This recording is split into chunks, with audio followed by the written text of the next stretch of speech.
Hola a todos amigos, soy el Turuk y esta es la segunda parte de Leyendas Urbanas.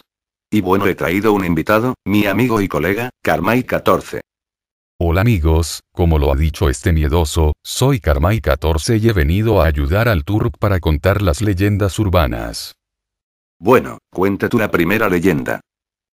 La cabina. Una mañana de invierno, una de las azafatas del avión que hacía cualquier ruta de vuelo se dirigía por el pasillo del avión hacia la cabina de mando después de atender a los pasajeros. Entonces se acercó a uno de los pilotos y le informó de que la cabina de descanso estaba libre. Entonces el hombre se levantó y se marchó a dormir un rato. Cuando el piloto entró en la pequeña cabina estaba totalmente oscura, pero al apoyar una mano en una de las literas notó un bulto. Había alguien durmiendo, pero la azafata le había comunicado que la pequeña cabina estaba vacía. Alumbró con una linterna de bolsillo hacia la cama y observó con sorpresa que había una niña de unos 5 años tumbada en la litera. La arropó con la manta y sin hacer mucho ruido salió de la habitación y cerró la puerta. Al momento fue a buscar a la azafata y le contó lo que había sucedido. Esta le dijo que era imposible porque no iban niños en ese vuelo. El piloto no se lo podía creer, él había tocado con sus propias manos el cuerpo de la pequeña, incluso notó su respiración mientras dormía. Entonces la azafata con cara de preocupación le dijo: ¿Ve usted esa pareja de allí al fondo? ¿La ve? Repetía, dirigiéndose con la cabeza hacia una joven pareja con los rostros pálidos y demacrados. Sí, por supuesto que los veo, y afirmó el piloto. ¿Pero qué tienen que ver ellos en la historia?, preguntó con cara de intriga. Se dirigen al entierro de su hija, ella va abajo en un ataúd, junto con el resto de mercancías, y contestó ella. El piloto se quedó pálido al escuchar la noticia y salió corriendo a la cabina donde vio a la niña. Allí no había nadie. Se acercó al baño a refrescarse la cara y al mirarse al espejo se dio cuenta de que había escrito algo con un pequeño dedo, decía: «Gracias por arroparme». La cueva del diablo. Cuentan que en la tierra de Veracruz, México, hay quienes encerraban una cantidad ilimitada de dinero y bienes bajo las tumbas o bajo la tierra, y que tras un par de noches, todo aparecía husmeado como si unos ladrones lo hubieran saqueado, y una vez cuentan que un grupo de hombres, hartos de que les roben sus ahorros, trataron de seguir su rastro y manteniéndose en vigilia hasta que unas sombras cayeron sobre el sitio. Los hombres cargaron sus rifles, y de repente vieron como la sombra nada más vagaba de un lado al otro, hasta que por fin, esta se acostó y movió como un gato. Un perro que traían, estaba inmóvil. En ese momento se fue a perseguir al gato, cuyos ojos brillaban como dos luciérnagas con tonos que iban de blanco, negro, amarillo a verde y rojo. En ese momento, todo se volvió más oscuro y solo se oyeron espeluznantes gritos que enchinaron la piel de los 4 hombres. Estos, paralizados, escucharon una risa diabólica y el crujido de las hojas y unas costillas sobre el suelo.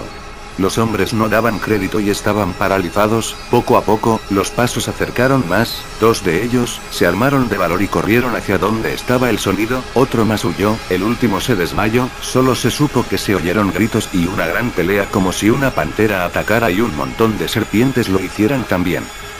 A la mañana siguiente, las esposas estaban preocupadas porque sus esposos no volvieron a su lado, mientras relataban que a cierta hora, un escalofrío recorría su cuerpo y una sombra les decía que no temieran al futuro, pues la elección no fue de ellas, sino de ellos.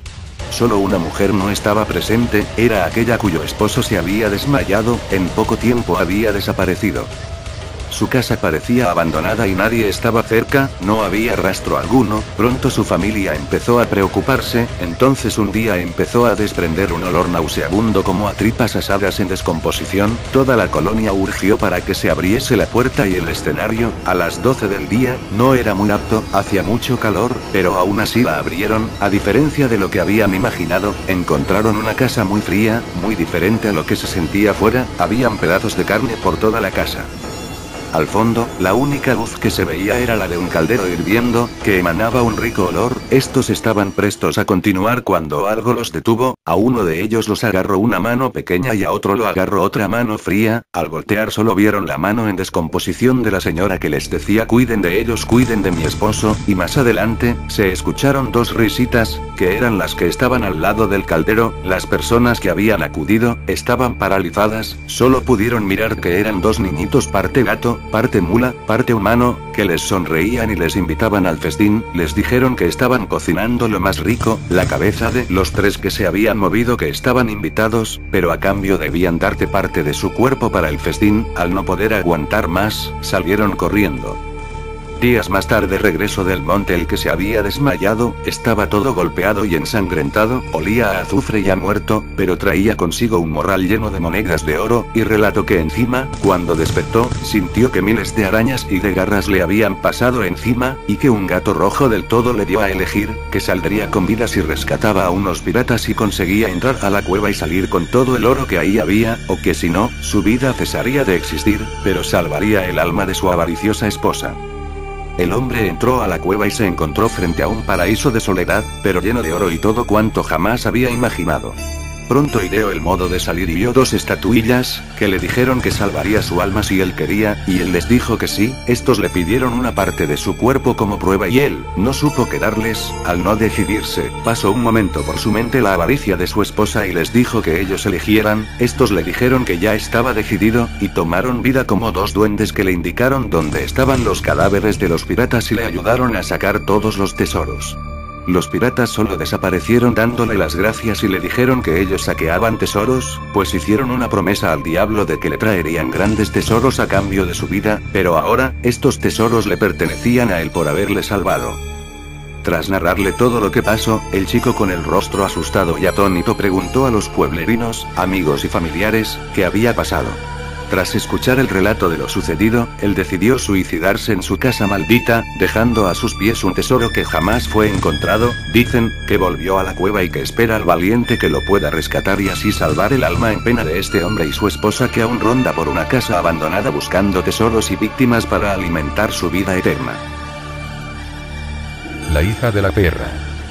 Cuentan por ahí que había un hombre, al cual llamaremos Juan, que vivía solo en su casa porque no quería casarse ni tener novia, porque nadie le hacía caso ya que había perdido un ojo en un accidente. Juan solo tenía de compañía una perra, la cual era la que lo acompañaba siempre. Resulta que Juan, como se sabe, es un hombre y tenía sus necesidades y él quería tener relaciones con una mujer, pero como no podía porque vivía muy aparte del pueblo, decidió tener relaciones con la perra que lo acompañaba siempre. Así lo hizo. La perra quedó embarazada. Cuando Juan se dio cuenta que la perra estaba embarazada, decidió cuidarla y así iba a poder tener un hijo. La perra dio a luz una hermosa niña normal como su padre. Él decidió ocultarle a los demás quién era la madre de la niña y solo decía que se la había regalado una mujer y que había desaparecido. Pasó el tiempo y la niña creció convirtiéndose en una hermosa joven. Su padre murió de cáncer y la perra que era su madre también falleció. La niña se llamaba Mariela. Cuando Mariela quedó huérfana, muchos muchachos empezaron a cortejarla, pero ella no les hacía caso. Un día llegó Gabriel, un joven apuesto y sincero que al verla quedó prendado de su belleza y se enamoró de ella. Mariela salía con Gabriel porque el amor era mutuo, salieron un tiempo y después decidieron casarse. Todo iba bien hasta que una señora que conocía a Mariela desde pequeña y sabía su procedencia quiso empañarle la felicidad a la pareja y decidió contarle al joven la verdad, que era hija de un animal. Gabriel, quería decirte algo, le dijo la señora. Sí, dígame doña Carmen. Mira, yo no soy quien para contarte esto, pero tú eres una persona buena y esa muchacha con la que te vas a casar no es buena para ti. ¿Por qué dice eso? Si los dos nos amamos y va a ver que vamos a ser muy felices. Pues yo creo que no. Mira, la verdad es que Mariela no es normal, es hija de una perra y un hombre que tuvieron relaciones. Es una mujer que de seguro es mala por su procedencia. Eso no puede ser cierto. Te estoy diciendo la verdad, muchacho, y si no me crees, anda y vigílala y verás que cuando está sola actúa muy raro. Bueno, está bien. Gabriel se fue por la noche a espiar a su amada y vio por las cerraduras de la puerta cómo se desvestía. Le quedó viendo su hermoso cuerpo y estaba maravillado de lo hermosa que era. Ya estaba a punto de desistir de lo que había dicho la señora cuando de pronto vio que antes de acostarse daba unas vueltas para un lado y unas vueltas para el otro, después se acostó. Y dijo para sí: Es lo que hacen los perros antes de acostarse. Muy desilusionado por lo que había visto, decidió irse lejos y no volver a ver a su amada. Mariela, al día siguiente, estaba muy triste porque su novio la había dejado. A los 3 días alguien le dijo que había sido porque doña Carmen le había dicho que ella era hija de una perra. Se fue corriendo muy enfurecida con aquella señora y tomó la decisión de suicidarse. Se ahorcó en un árbol, pero antes de irse pidió que cuando ella se muriera la dejaran sola con esa señora. Así fue. En el velatorio solo quedó doña Carmen velándola, y como a las 12 m, el ataúd empezó a abrirse. Doña Carmen tenía mucho miedo, pero no podía correr del miedo que la invadía y algo la hizo acercarse al ataúd. Cuando estuvo cerca del ataúd, una mano de Mariela salió, le arrancó la lengua y le dijo: para que no le vuelvas a hacer daño a nadie con tu lengua, vieja chismosa. Cuenta la leyenda que la mujer se volvió loca y pasó sus últimos días en un manicomio y nunca más pudo hablar por andarse metiendo en la vida de los demás. La Casa de los Espejos. En Cádiz, España, en la parte antigua de la Cuidad, cerca de la Alameda, frente al monumento del Marqués de Comillas junto al mar, se sitúa una antigua casa abandonada de la cual cuentan ser una casa encantada. En la Casa de los Espejos vivió un capitán de barco con su esposa y su hija. La hija le pedía a su padre que cada vez que volviese de algún viaje le trajese un espejo. La hija fue creciendo y se convirtió en una bella joven, además era una hija ejemplar. Ante tanta grandiosidad el padre solo tenía ojos para ella. Pasaron y pasaron los años y su padre seguía regalándole espejos, llegando a tener una gran colección compuesta por espejos de muchos lugares del mundo. La madre, ante estos caprichos y la poca atención que recibía por parte de su marido, discutía día a día con su hija cuando éste se encontraba de viaje. Era tan grande la envidia que en uno de los viajes envenenó a su hija para así obtener la absoluta atención de su marido. Al llegar el padre, su esposa le dijo que su hija había padecido una grave enfermedad y había muerto.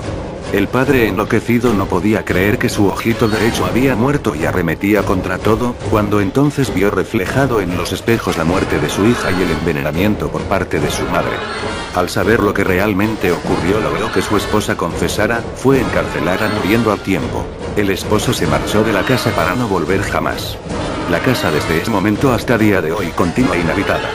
Al entrar en esa casa un escalofrío te recorre el cuerpo y a veces se pueden escuchar llantos de una niña que fluyen desde el piso de arriba, donde se encontraba la habitación de la niña, la cual aún posee sus paredes cubiertas por espejos intactos que a veces dejan de reflejar tu reflejo. Varias personas que han estado al interior de esa casa y en la habitación de la niña, la sensación es realmente inquietante. Bueno amigos, eso fue todo, y antes de irme, le mando saludos a Bastián Pez, y a Trek Game. Suscríbanse a su canal que recién está comenzando. Bueno, eso fue todo, nos vemos, hasta luego. Bueno, y yo también me despido, soy Karmai14 y les digo adiós.